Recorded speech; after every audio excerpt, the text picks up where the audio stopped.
teman-teman. Baik, pada kesempatan kali ini saya akan mempresentasikan tugas UAS saya di mata kuliah Statistik Bisnis yang diampu oleh Ibu Irvia Eriza, SPD, MPD. Perkenalkan, nama saya Murniati Laia dari Prodi Manajemen A dengan NIM 289 250 259. Pengambilan sampel. Dalam sebuah penelitian di mana pengumpulan datanya menggunakan teknik survei, maka unit analisisnya adalah unit sampel. Cara penentu jumlah sampel dan unit-unit sampel dari suatu populasi disebut dengan metode pemeriksaan sampel. Adapun langkah-langkah dalam pengambilan sampel yaitu: 1. Menentukan jenis sampel. Pilih yang mana paling efisien. Yang kedua, menentukan cara penarikan sampel. Hal ini untuk menghindari sampel yang bias. Yang ketiga, mempertegas hal-hal yang harus diselidiki. Yang keempat, menyusun formulir wawancara. Yang pertama, ada sampel kecil dan ciri-ciri distribusi student. Sampel kecil yang jumlah sampelnya kurang dari 30, maka nilai standar deviasi berfluktuasi relatif besar sehingga A. Nilai uji Z tidak bersifat normal. Oleh karena itu, untuk seberaan distribusi sampel kecil dikembangkan suatu distribusi khusus yang dikenal dengan distribusi T atau T-student. Suatu sampel yang hanya kurang lebih kecil dari 30 disebut sampel kecil. Teori sampling kecil dikembangkan untuk menghadapi sampel kecil semacam itu. Teori ini lebih sering disebut teori sampling eksak karena berlaku juga untuk menghadapi sampel-sampel besar. Distribusi student atau T-student dikemukakan oleh Gosset pada permulaan abad. Penemunya itu diterbitkan dengan nama samaran student. Dengan pengambilan huruf terakhir dari nama penemunya maka disebut distribusi student. Ciri-ciri distribusi T-student. Distribusi student seperti distribusi Z merupakan sebuah distribusi kontinu di mana nilai dapat menempati semua titik pengamatan. Distribusi student seperti distribusi Z berbentuk genta atau lonceng dan simetris dengan nilai rata-rata sama dengan 0. Distribusi student bukan merupakan satu kurva seperti kurva Z, tetapi keluarga dari distribusi T. Setiap distribusi mempunyai rata-rata hitung sama dengan 0, tetapi dengan standar deviasi yang berbeda-beda sesuai dengan endorse-nya sampel. Ada distribusi T untuk sampel berukuran 2 yang berbeda dengan distribusi untuk sampel sebanyak 15,25 dan sebagainya.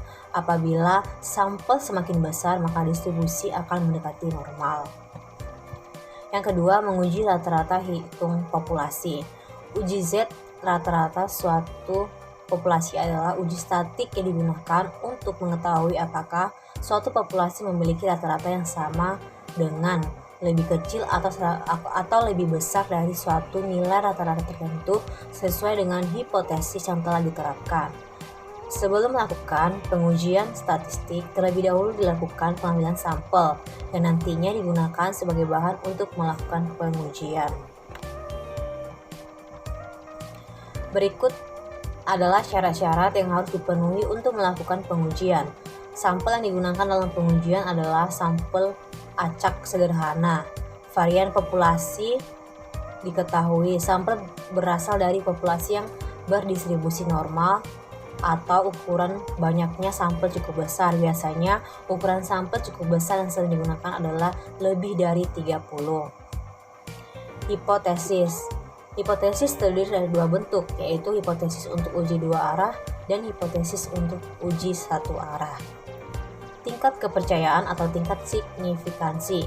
Tingkat kepercayaan yang sering digunakan dalam pengujian statistik adalah 95% atau 1 minus alpha yang sama dengan otek 95 dalam kurung 1 dikurang A sama dengan 0,95.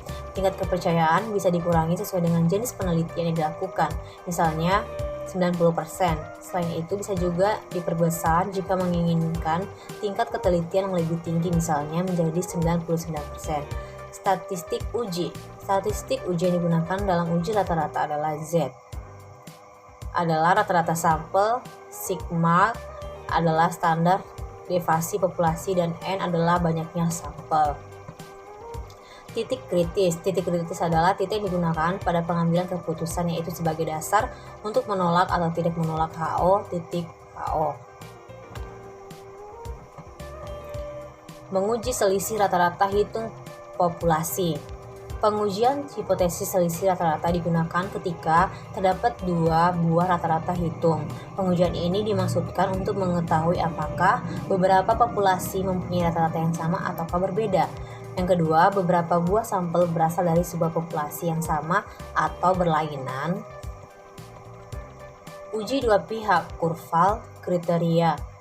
Tidak dapat ditolak Z atau Z ditolak N lebih besar 30, dimana dengan DV N1 tambah N2 minus 2 N sama dengan 30, dimana dengan DF sama dengan N1 tambah N2 minus 2. Uji pihak kanan kurva kriteria. Z tidak dapat ditolak Z lebih besar ditolak N lebih besar 30, dimana 5 dengan DF sama dengan N1 tambah N2 minus 2N sama dengan 30, dimana dengan DF dan sama dengan N1 ditambah N2 minus 2. Uji pihak kiri kurva kriteria. Z sama dengan tidak dapat ditolak Z lebih kecil ditolak N lebih besar 30, dimana 5 dengan DF sama dengan N1 tambah N2 minus 2N sama dengan 30,